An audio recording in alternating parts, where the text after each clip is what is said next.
After I caught my girlfriend cheating on me, her dad told me, "Why didn't you cheat on her first? Why would you say that about your own daughter?" I was sitting in Thomas's living room explaining to him why I was breaking up with Amelie. I showed him the screenshots of his daughter talking to another guy, but he clearly knew something that I didn't. I promise you, when you find out what she actually did to you, you'll wish you cheated on her sooner. This is 10 times worse. He put my phone down, stood up, and grabbed his car keys. He was a big guy who worked construction and still looked intimidating at 55. I'd always been slightly scared of him during the 2 years Amelie and I dated, but he was a good guy to me. The drive to Amelie's apartment was silent except for Thomas's heavy breathing. His knuckles were whiter than Michael Jackson on the steering wheel. I'd never seen him this angry, and it wasn't even directed at me. I'd hate to see him blue-balled. Whatever he knew about his daughter was eating him alive. We knocked on her apartment door and waited. I heard male voices inside, which made my stomach turn. The door opened, but it wasn't Amelie. Some shirtless guy I'd never seen before stood there looking confused. Thomas didn't hesitate. He shoulder-checked the door so hard and slammed it against the wall. Inside was worse than I imagined. 3 more guys were chilling on the couch eating cherries in their underwear. A 64-pack of rubbers sat on the coffee table like some twisted centerpiece. Empty beer bottles covered every surface. "Where is she?" Thomas's voice boomed through the apartment. The guys scrambled to grab their clothes. One tried to explain they were just hanging out, but Thomas wasn't buying it. He marched down the hallway toward Amelie's bedroom while I stood frozen by the door. This was so much worse than just cheating. This was something else entirely. Thomas tried the bedroom door, but it was locked. He knocked hard enough to shake the frame. We could hear movement inside and Amelie's voice telling someone to be quiet. Without warning, Thomas stepped back and kicked the door. The cheap wood splintered and the door flew open. Amelie was sitting on her bed with ring lights and a phone tripod set up. She was wearing lingerie I'd bought her for Valentine's Day. Her laptop showed some social media page I didn't recognize. When she saw us, her face went from surprised to guilty to defiant in about 2 seconds. "Tell him what you did," Thomas pointed at me while staring down his daughter. She pulled a robe around herself and wouldn't meet my eyes. The other guys left because even they knew what was about to go down. Amelie kept fidgeting with her phone like she wanted to delete something. "I'm trying to make content online." She said it like that explained everything. "Tell him why now." Thomas's voice was deadly calm now, which was somehow scarier. Amelie finally looked at me. Her eyes were watery, but I couldn't tell if it was real emotion or just another performance. She'd gotten good at faking things like her organisms, good enough to fool me for 2 years. "I'm pregnant." She let that bomb drop and waited for my reaction. My mind went blank. Thomas said, "Don't get worked up yet.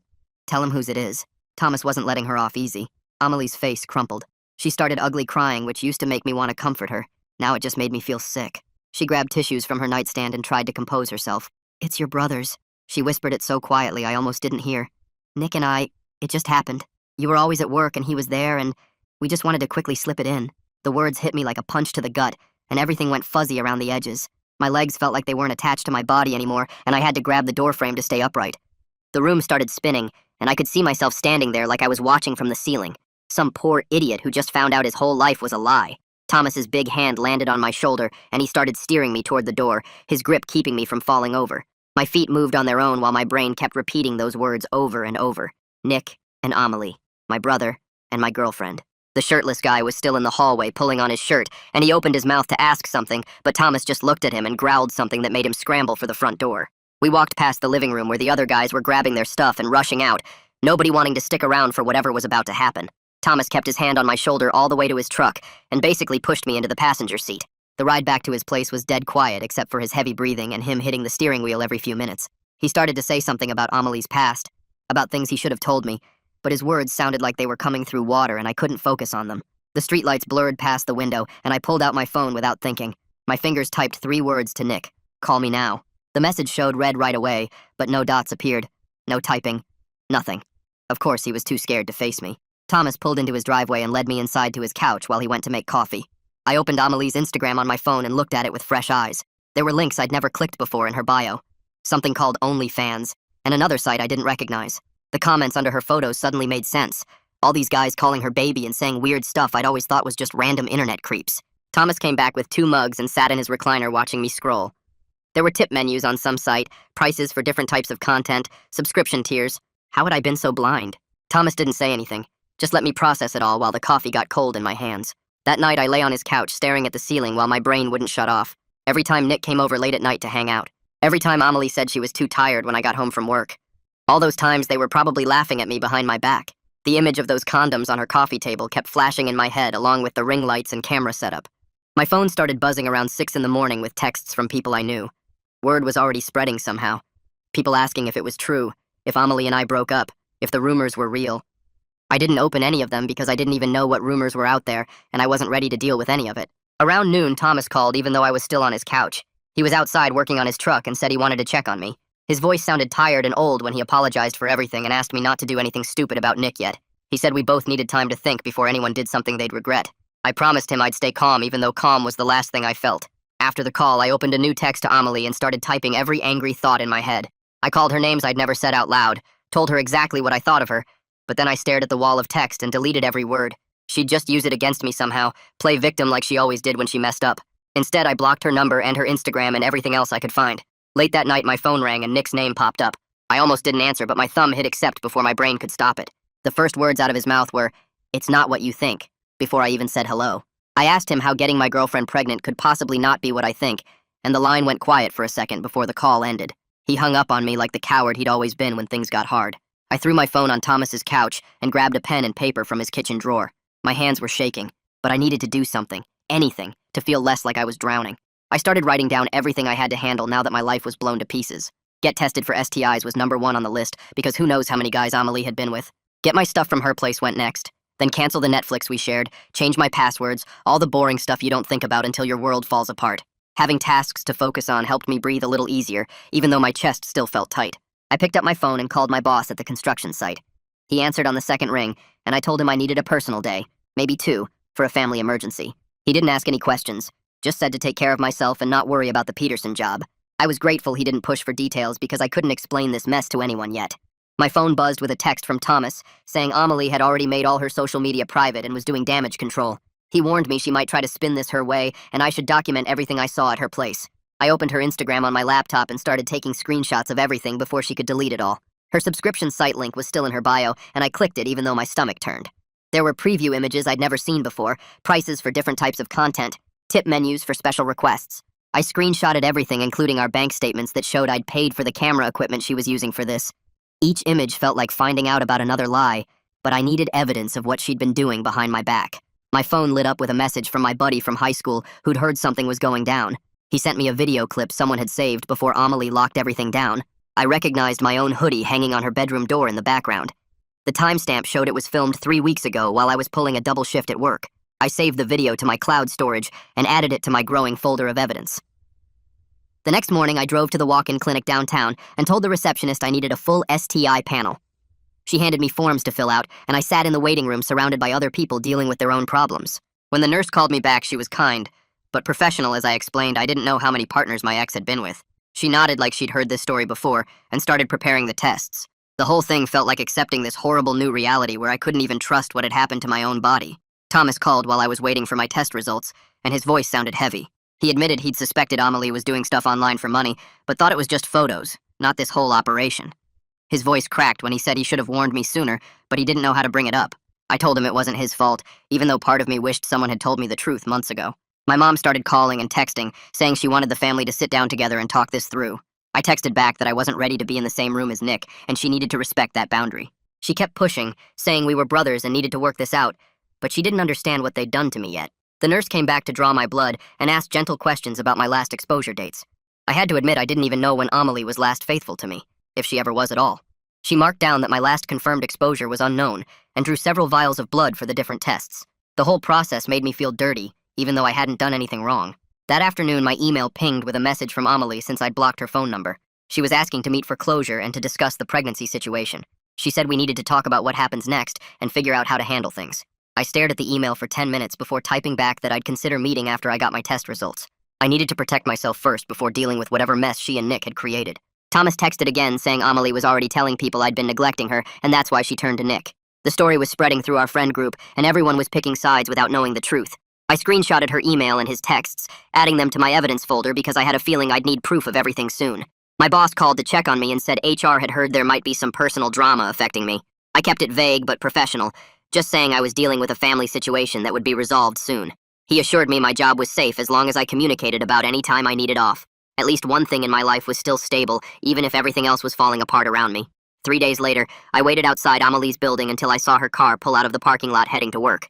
I had my old key and a couple boxes in my truck for getting my stuff out of there. The elevator ride up felt longer than usual, and my hands were shaking a little as I unlocked her door. Inside, the apartment smelled different. like cheap cologne and stale beer instead of the vanilla candles she used to burn. One of the guys from that night was sitting on the couch in his boxers eating cereal and watching TV. He jumped up when he saw me and started apologizing right away, saying he had no idea Amelie had a boyfriend. He grabbed a shirt from the floor and kept saying sorry over and over while I just walked past him to get my Xbox from the entertainment center. I packed my games, my grandmother's picture from the wall, and the coffee maker I'd bought when I basically lived here half the week. The guy followed me around, still apologizing and explaining that Amelie told them she was single and just making content for money. I grabbed my clothes from the bedroom dresser, trying not to look at the bed where everything happened. The ring lights were still set up, and there were new outfits I'd never seen hanging in the closet. I took only what was mine, leaving the gifts I'd given her because I didn't want any reminders. Back at work the next morning, my boss pulled me aside before the crew meeting and asked me to step into his office. He closed the door and told me HR had heard there might be some personal drama affecting me. I kept it simple, just said I was dealing with a family situation that got complicated but wouldn't affect my work. He nodded and assured me my job was safe as long as I communicated if I needed any time off for appointments or whatever. He even offered to adjust my schedule if needed, which was more understanding than I expected from a construction company. That afternoon, Thomas called while I was on lunch break and told me he'd met with Nick at a diner to talk things through. He said my brother looked like shit, hadn't been sleeping, and was scared out of his mind about becoming a father. Nick apparently broke down crying in the middle of the restaurant when Thomas asked him how he planned to support a baby. I felt a quick flash of pity for him before remembering this was all his own fault for sleeping with my girlfriend. Thomas said Nick kept asking if I'd ever forgive him, but Thomas told him that wasn't his call to make. When I got home, I sat at my laptop and started blocking Amelie on everything I could think of. Instagram, Facebook, Snapchat, TikTok, even LinkedIn, where we'd connected when she was pretending to look for real jobs. Each block felt like cutting another tie to the life I thought we were building together. I left one email address open for any necessary communication about getting the rest of my stuff or legal things. Setting that boundary made me feel like I was taking back at least a tiny piece of control in this mess. My phone buzzed with a message from a buddy who worked at the same company as one of Amelie's friends. He forwarded me screenshots from a group chat from months ago where Amelie was bragging about having me as her safe option. She literally wrote that she had me for stability and paying bills while keeping her fun options open on the side. There were laughing emojis from her friends and comments about how smart she was to lock down a construction guy with steady income. Reading those messages made me run to the bathroom and throw up my lunch. The next day, I met with Destiny Schaefer at her law office downtown that Thomas had recommended. She was professional but kind as she explained I had no legal obligations to Amelie or the baby since we weren't married. She helped me understand my options if Amelie tried to come after me for money or claimed I'd promised support. We went through different scenarios and she gave me documents to protect myself financially going forward. She also advised me to document everything, including the screenshots and any communication with Amelie or Nick. That evening, Nick texted asking if we could talk, and I almost deleted it, but decided to answer the phone when he called 5 minutes later. His voice was shaky as he admitted they'd hooked up twice while I was pulling overtime shifts to save money for the vacation I'd planned for Amelie's birthday. He kept saying it just happened and he never meant to hurt me, but I cut him off and asked how accidentally sleeping with my girlfriend twice worked exactly. He started crying and begged me not to tell Mom yet because he wasn't ready to face her disappointment. I hung up without promising anything because I wasn't going to protect him from consequences anymore. I spent the rest of the night going through credit card statements on my laptop and finding charges I hadn't noticed before. There were purchases for streaming equipment, fancy lingerie from stores I'd never heard of, and monthly subscriptions to the platform she used for her content. I disputed every charge I could prove was for her side business and canceled the credit card we'd shared for household expenses.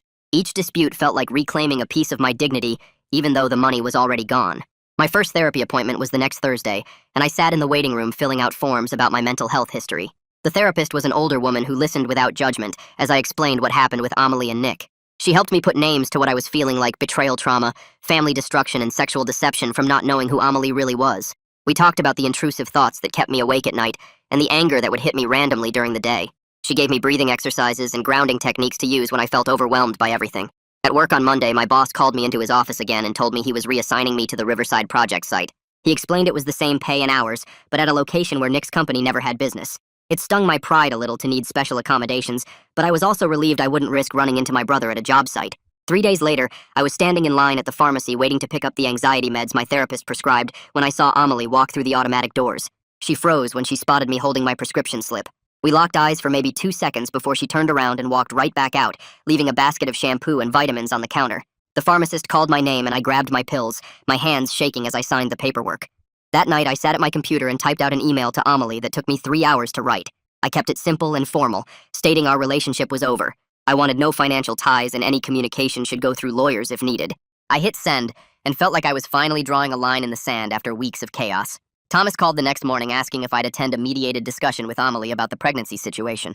I told him I'd think about it, but if I agreed it would be in a public place, 1 hour maximum and no recording devices allowed.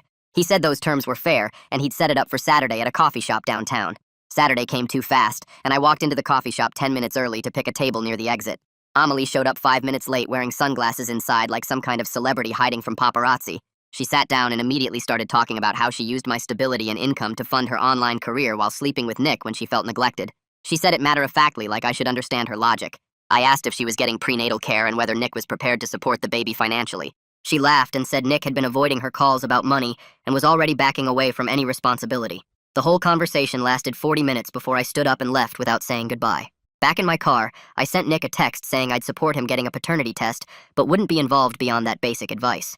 He needed to handle his mess without dragging me into it anymore. My next therapy appointment focused on communication techniques to avoid getting pulled into arguments or defending myself constantly.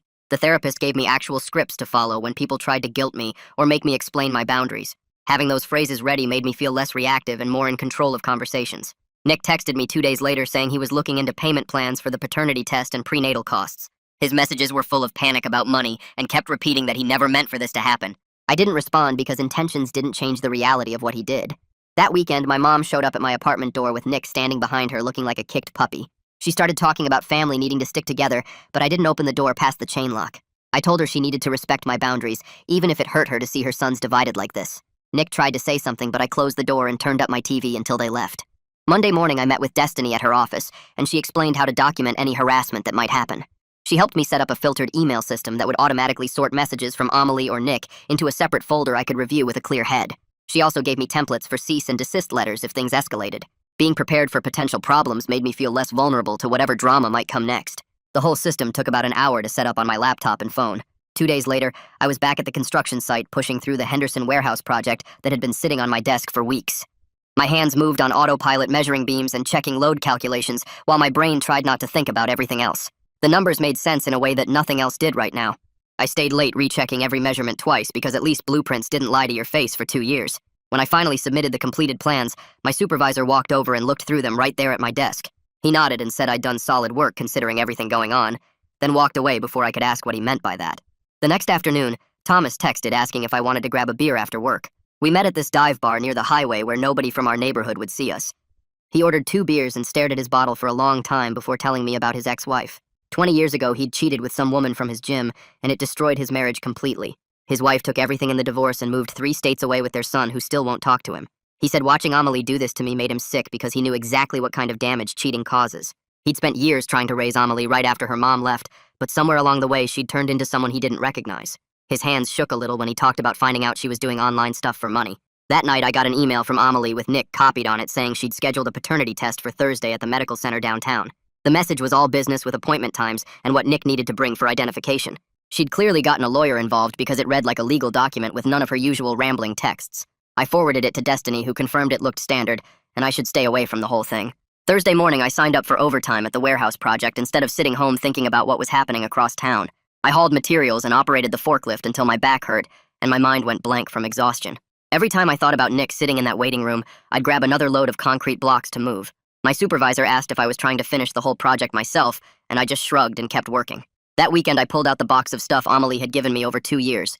Concert tickets from our first date, a watch for my birthday, hoodies she'd bought me, picture frames with our photos still in them. I drove everything to the donation center and watched the volunteer load it all into bins for sorting. Each item that left my car felt like cutting away dead weight I'd been carrying. The therapist had homework for me about planning for family events where I'd see Nick. We made a list of every holiday and birthday coming up and figured out exit strategies for each one. If he showed up at Mom's for Thanksgiving, I'd leave after an hour. Christmas, I'd visit Mom the day before when he wouldn't be there. My nephew's birthday party, I'd skip completely and send a gift instead. Having it all written down made the next year feel manageable instead of this huge, scary thing. Friday night, my phone buzzed with a text from Nick saying the lab needed a week for results, and he was scared about telling Mom. He kept typing and deleting messages because I could see the dots appearing and disappearing for like 10 minutes. I didn't write back, but the weight of this secret felt heavy, knowing Mom would find out soon. She'd already been asking why her boys weren't talking, and making up excuses was getting harder. Monday morning, HR called me into their office to check how I was doing. They said they'd heard I'd been working a lot of overtime and wanted to make sure I wasn't burning myself out. I told them I was fine and actually liked staying busy right now. They said to let them know if I needed anything and reminded me about the Employee Assistance Program for counseling. Walking back to my desk, I felt grateful my company actually gave a damn, even if they didn't know all the details. That afternoon, Thomas sent me a photo of paint swatches spread out on a table with a text saying he was helping set up a nursery. He explained he'd told Amelie she could have his help with baby stuff, but only if she followed his rules about visits and didn't bring any of her online drama near the kid. The colors were all soft yellows and greens, and seeing him try to be a good grandfather despite everything made my chest tight. He was stepping up even though his daughter had disappointed him. My social media had been blowing up with people fishing for gossip ever since word got out about me and Amelie breaking up. Some mutual friends kept sending messages asking what really happened or if the rumors were true. I spent an hour unfriending anyone who seemed more interested in drama than actually caring about how I was doing. My friend list went from 300 people to maybe 50, but those 50 were the ones who'd checked on me without demanding details, the ones who just said they were there if I needed anything. My circle got way smaller, but it felt cleaner without all the fake concern and people treating my life like entertainment. Tuesday morning, my phone buzzed with an email from Amelie with just FYI in the subject line. The attachment was a PDF from the lab showing the paternity test results in black and white. Nick's name sat there next to probability of paternity 99.9%, like some sick joke that wasn't funny anymore. I stared at those numbers for way too long, even though I already knew what they'd say. My hands shook a little as I forwarded it to my lawyer just to have it documented somewhere official. The proof made everything real in a way that hurt worse than finding out in the first place. I grabbed my keys and walked to my car without really thinking about where I was going. The parking lot at work was half empty since it was still early, but I just sat there with the engine off. Everything I'd been holding back for weeks came crashing down all at once. I pressed my palms against my eyes and let myself cry for real this time. Not just the angry tears from before. My chest hurt from trying to hold it in for so long, and once I started, I couldn't stop. After maybe 20 minutes, I finally caught my breath and wiped my face with some napkins from the glove box. I pulled out my phone and typed a text to my mom, saying the test confirmed what we suspected. I added that I needed space to process this and would call her when I was ready. She replied immediately with 3 heart emojis and, "I love you," which almost made me start crying again. Thursday afternoon, Thomas called saying Nick wanted to talk at the community center with a mediator present. I thought about it for a while before texting back my conditions. No excuses, no blame shifting, just facts and next steps. Thomas said Nick agreed to everything, and the meeting was set for Saturday at 2.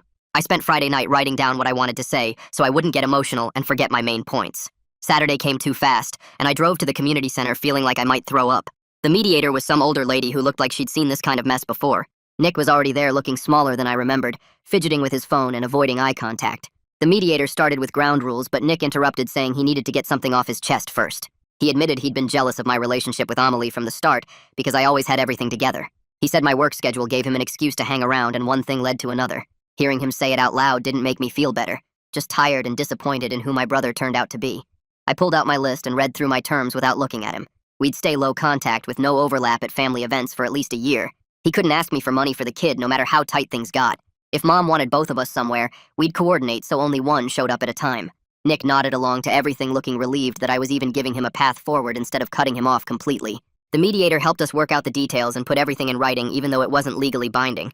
Monday morning, my therapist noticed I seemed calmer and asked what changed over the weekend. I told her about the mediation, and she said having clear boundaries was a good step forward. She pulled up her laptop and helped me find a boxing gym near my apartment that had beginner classes. I signed up for 3 sessions a week, figuring punching something might help with the anger that still bubbled up sometimes. The first class kicked my ass, but in a good way that left me too tired to think about Nick or Amelie. Wednesday evening, Thomas texted asking if I wanted to grab a beer since he was in my neighborhood for a job. We met at this dive bar near the highway and sat at the bar not really talking at first. After his second beer, he said no matter what happened with his daughter and my brother, we were good. He'd been disappointed by someone he loved too, and understood what I was going through better than most people. We agreed to meet up every couple weeks just to check in and maybe watch a game or something. Having him as a friend felt weird but also right considering everything we'd been through together. That night I pulled out a notebook I'd bought but never used and started writing what I wanted in my next relationship. I wrote down stuff like honesty even when it's hard, loyalty when things get tough, and someone who actually shared my values about family.